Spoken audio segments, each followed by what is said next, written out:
जिते बेरोज़गारी नौजवाननि खे ज़िंदा लाश बणाए रही आहे, जिते मायूसी माण्हूअ खे आहिस्ते आहिस्ते ख़ुदकशीअ जे किनारे ताईं खणी वञे थी, उते जेकॾहिं को माण्हू टुटल फुटल राग सां पंहिंजो पेट पाले ऐं अवाम जे चहिरे ते पल भर लाइ खिल आणे थो, त उहो हिते सभ खां वॾो ॾोह बणिजी वञे थो। माशूक शर जहिड़ा माण्हू न सरकार खां नौकरी वठनि था, न कंहिंजो हक़ खसीन था।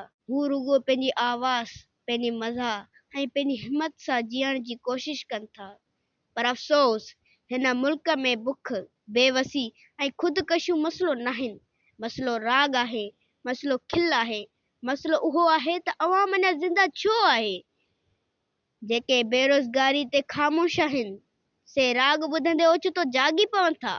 जिन वटि बुख जी दाह ॿुधण जी हिमत नाहे, से फ़नकार जी आवाज़ खां तकलीफ़ महसूस कनि था।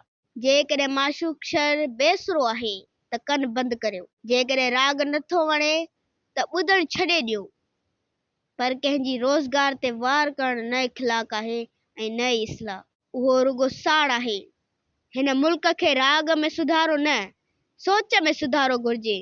छो त राग बंदि थियण सां मसइला हल न थींदा। पर जेकॾहिं खिल बि बंदि थी वई त पोइ रोअण लाइ बि कुझु न बचंदो।